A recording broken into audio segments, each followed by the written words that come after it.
تو معجزے تو 40 سال بعد دکھنا چاہیے. حلیمہ سعدیہ کی گود میں جو معجزے دکھ رہے ہیں اس سے پتا چلتا ہے وہ پیدائشی نبی تھے. اعلان کا حکم 40 سال کے بعد اللہ نے دیا. وہ نبی نبوت لے کر کے دنیا میں آئے.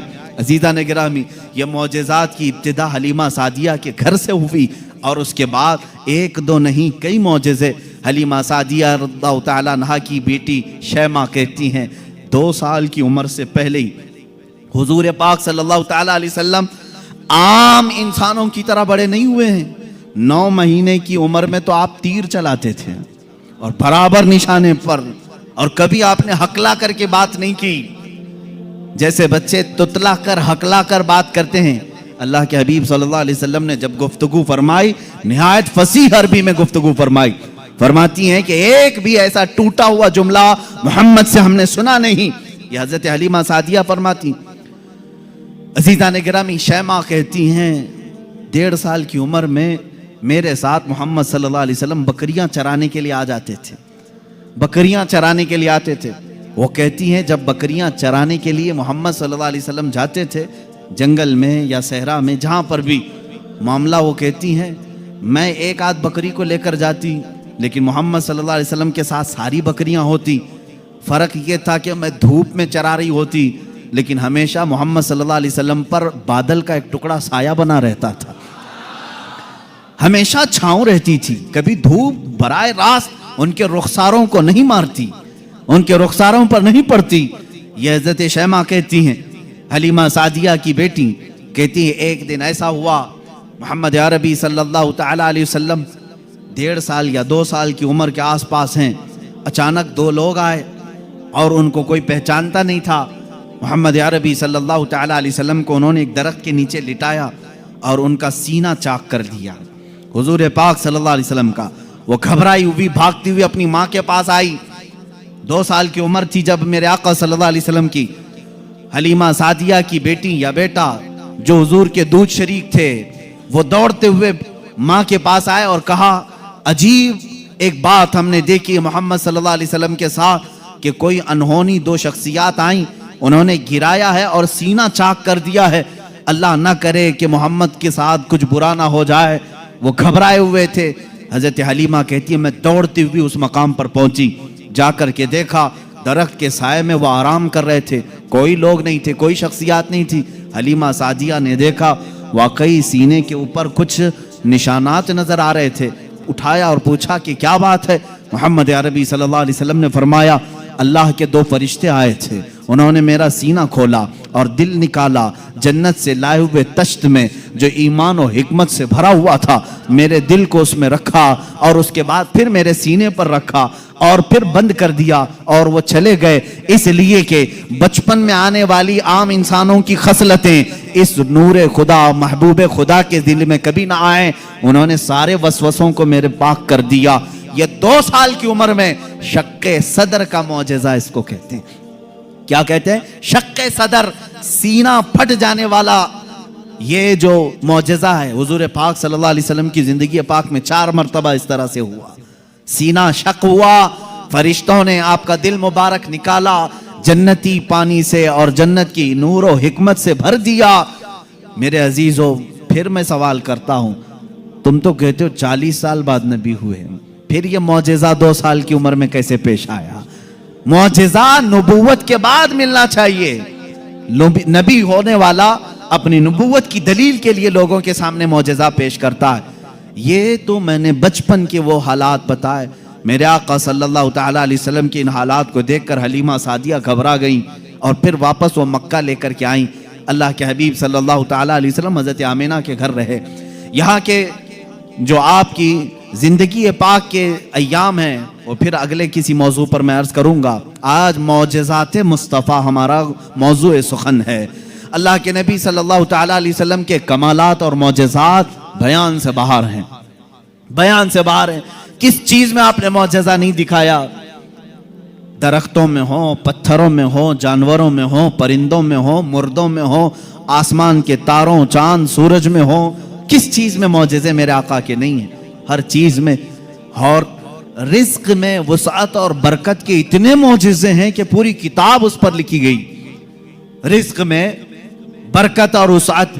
اللہ کے نبی صلی اللہ تعالی علیہ وسلم نے جس چیز کو تناول فرمایا اور کسی کو دے دیا وہ ختم ہی نہیں ہوتی. یہ معجزہ ایک بار نہیں کئی بار پیش آیا, کئی بار پیش آیا. حضرت عمر فاروق رضی اللہ تعالیٰ عنہ فرماتے ہیں ایک بار 440 لوگ آئے, 440 لوگ حضور صلی اللہ تعالیٰ علیہ وسلم کے پاس آ کر کے انہوں نے کہا ہماری مہمان نوازی کریں. رسول کریم صلی اللہ تعالیٰ علیہ وسلم نے فرمایا عمر ان کو کھلاؤ. حضرت عمر نے کہا آقا میرے پاس ایک ہی آدمی کا کھانا ہے, ایک آدمی, یہ 440 ہیں. رسول کریم صلی اللہ تعالیٰ علیہ وسلم نے ایک کھجور انہیں دی اور فرمایا جاؤ جتنا کھانا ہے اسی میں سے کھلاؤ. حضرت عمر کہتے ہیں میں لے گیا, 440 لوگ کھاتے رہے, میرا کھانا ختم ہی نہیں ہوا. وہ کھا کر چلے بھی گئے, میرا گھر پورا کھا لیا, پھر بھی کھانا باقی رہا. یہ رزق میں برکت اور وسعت کے ایک نہیں بے شمار معجزے ہیں میرے آقا کے. صلح حدیبیہ کے موقع پر مکہ مکرمہ جا رہے تھے عمرہ کی نیت سے. حضور اکرم صلی اللہ تعالیٰ علیہ وسلم مکہ والوں نے بیچ راستے میں روک لیا تھا, اور اس کے بعد ایک وقت ایسا آیا کہ لوگوں کے پاس پانی ختم ہو گیا, پانی نہیں تھا, اور ایک کنواں قریب میں تھا وہ بھی سوکھ چکا تھا. وہ کنواں آج بھی مکہ میں موجود ہے, ہم نے اس کی زیارت کی ہے. آپ ان سعودیوں نے 4 سال پہلے شاید ایک کمپنی کو ٹھیکے میں دے دیا اور اس کمپنی کے انڈر اب وہ کنواں ہے, ابھی اسے ختم نہیں کیا گیا. تقریباً 14 صدیوں پرانا کنواں آج بھی موجود ہے. وہ سوکھا ہوا بالکل سوکھ چکا تھا. حضور پاک صلی اللہ تعالیٰ علیہ وسلم نے کلی فرمائی اور کہا اس کنویں میں ڈال دو. صحابہ کہتے ہیں ہم نے اس کنویں میں پانی ڈال دیا, تھوڑا سا کلی کا پانی تھا, کنواں لبالب بھر گیا. پانی سے اتنا بھرا کہ جتنے لوگ تھے سبوں نے اس کنویں سے پانی پیا بھی, وضو بھی کیا, جسے غسل کی حاجت تھی غسل کیا, اپنے جانوروں کو بھی پلایا. ایک صحابی سے پوچھا گیا آپ لوگ کتنے تھے اس وقت؟ وہ کہتے ہم 1400 لوگ تھے, لیکن میرا یقین ہے کہ اگر 1 لاکھ ہوتے تو بھی پانی کم نہ پڑتا. اور اس کے بعد وہ کنواں کبھی سوکھا نہیں, آج بھی پانی اس میں موجود ہے. اور ایک کنواں بیر شفا جس کو کہتے ہیں, اس کے متعلق میں نے یہ سنا ہے کہ وہ نہایت ہی کھاری پانی, کڑوا پانی, جانور بھی نہیں پیتے تھے.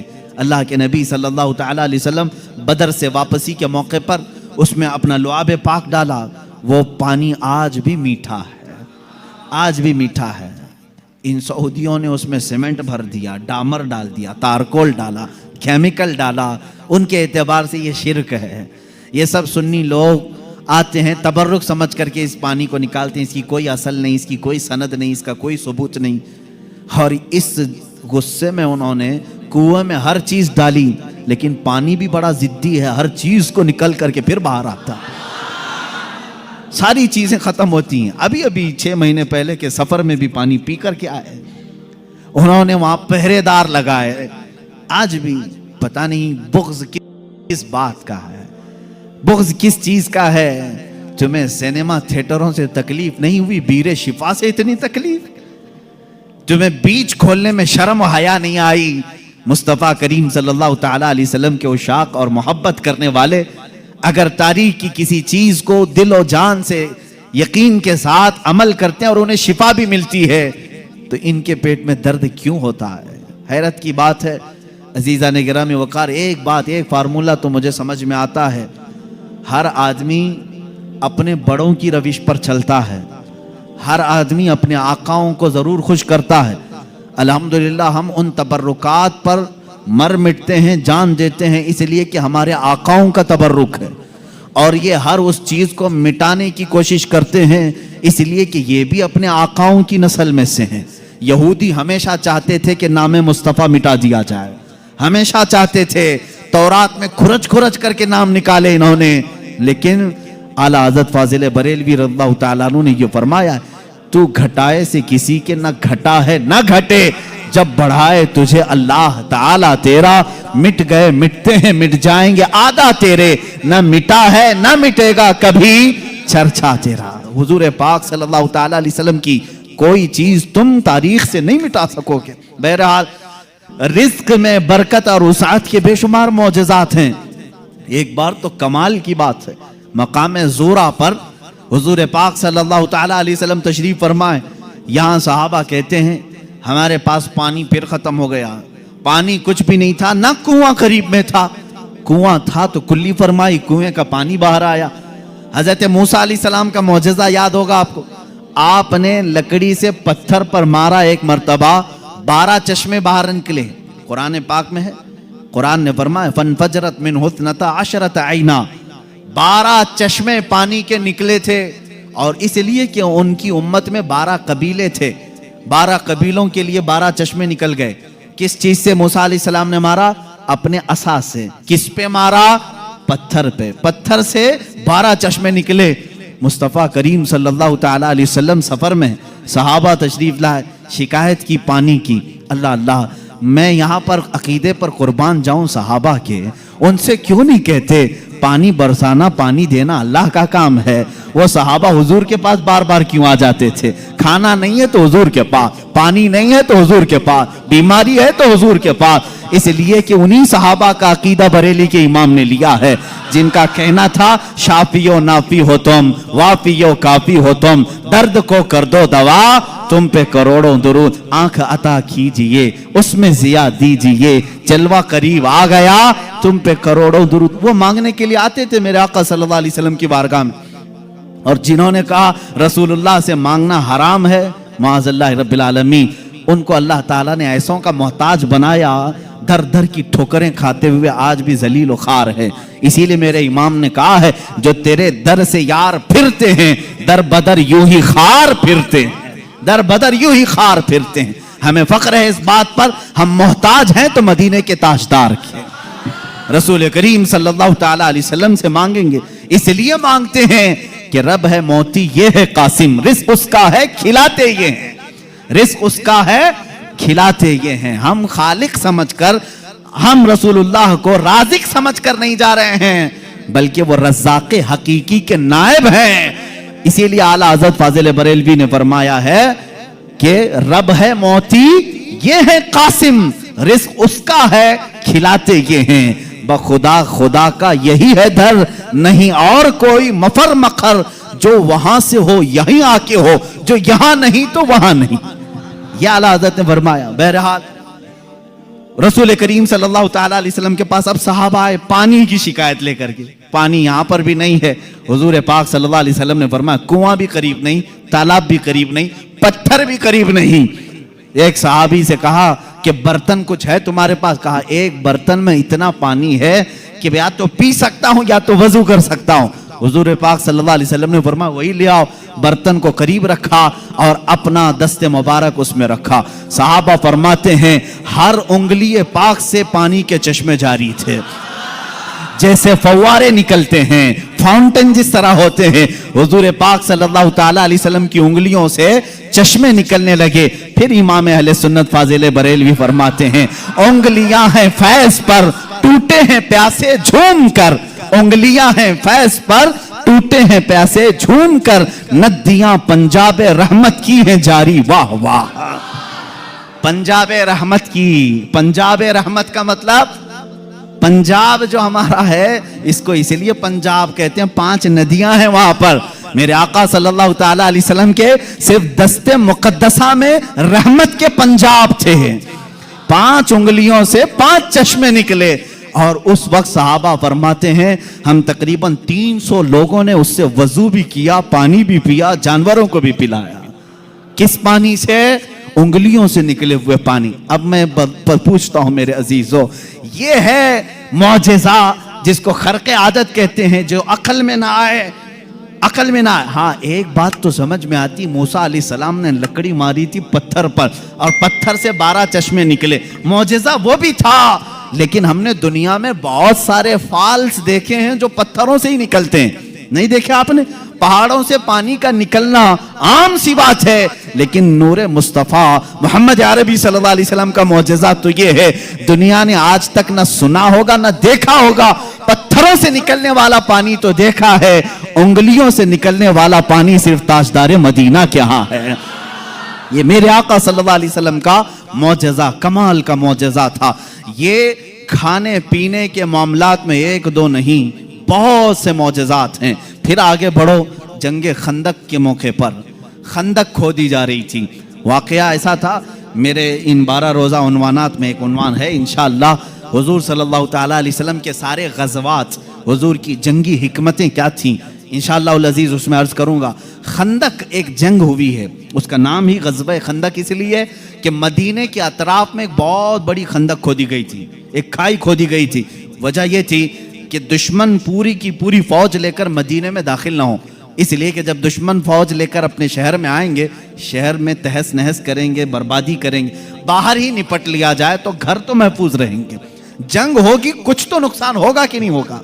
جیسے دیکھنے عراق تباہ ہو گیا، شام تباہ ہو گیا، یہی جنگ اگر امریکہ میں ہوتی تو کیا وہ بچا ہوتا؟ جہاں جنگ ہوتی وہاں کے گھر اجڑ جاتے۔ مدینہ طیبہ سے باہر جنگ کے لیے خندق کھودی گئی۔ اب یہ خندق کھودنے میں کافی دن لگ گئے، صحابہ اس زمانے میں بھوکے پیاسے فاقہ کشی میں خندق کھودتے رہے۔ ایسے نہیں کہ صرف صحابہ نے کھودا، اللہ کے نبی صلی اللہ تعالیٰ علیہ وسلم نے خود بھی اپنے ہاتھ سے خندق کھودی ہے۔ ایک بار صحابہ فرماتے ہیں بڑا پتھر آ گیا، کسی سے نہیں ٹوٹتا تھا، ہلتا بھی نہیں تھا۔ اس وقت رسول کریم صلی اللہ علیہ وسلم کو انہوں نے خبر دی، اللہ کے حبیب صلی اللہ تعالیٰ علیہ وسلم تشریف لائے۔ میرے عزیزوں، میرے آقا کا ایک معجزہ یہ بھی تھا، جتنے صحابہ تھے ان کے پاس جتنی طاقت تھی، سب سے زیادہ طاقت میرے مصطفیٰ کے پاس بھی تھی۔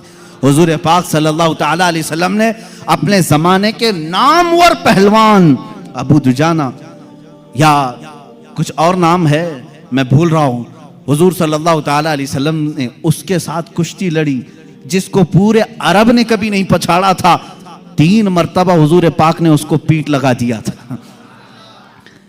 حضور اکرم صلی اللہ تعالیٰ علیہ وسلم اپنے ہاتھ میں کدال لے کر کے اس پتھر کو نکالنے آئے، ایک اس پر ماری ضرب، چنگاری اچھلی اور روشنی آئی۔ اللہ کے حبیب صلی اللہ علیہ وسلم نے فرمایا الحمدللہ، دوسری ماری، پھر کہا الحمدللہ، تیسری مرتبہ وہ پتھر ٹوٹ کر ٹکڑے ہو گیا، نکل گیا۔ صحابہ نے پوچھا کہ حضور ہر آپ نے پتھر پر جب بھی کدال ماری چنگاری نکلی، آپ نے زبان سے کچھ کہا؟ کہا جب پہلی مرتبہ میں نے کدال ماری میں نے دیکھا ایران فتح ہو چکا ہے۔ کدال یہاں مدینے میں ماری جا رہی ہے اور خبر ایران کے فتح ہونے کی دی جا رہی۔ دوسری کدال ماری، حضور پاک صلی اللہ تعالیٰ علیہ وسلم نے فرمایا یمن فتح ہو چکا ہے۔ بعض روایات میں الگ الگ ملکوں کے نام مجھے ملے، بحرین کے محلات کو فتح ہوتے ہوئے میں نے دیکھا۔ حضور اکرم صلی اللہ تعالیٰ علیہ وسلم نے 3 ضربوں میں اس پتھر کو ختم کر دیا، اور اسی وقت ایران کے، ملک روم کے اور بحرین کے فتح ہونے کی بشارتیں دی۔ یہاں تک کہ ایک حدیث میں ہے قسطنطنیہ، استنبول کے فتح ہونے کی خبر دی، جو حضور پاک صلی اللہ تعالیٰ علیہ وسلم کے وصال کے 800 سال کے بعد فتح ہوا، اور الحمدللہ اسلام کے زیر نگیں آیا۔ جہاں جہاں کی خبریں حضور نے دی تھی سب ملک فتح ہوئے، آج بھی وہ دائرہ اسلام میں ہیں، آج بھی مسلمانوں کے زیر نگیں ہیں۔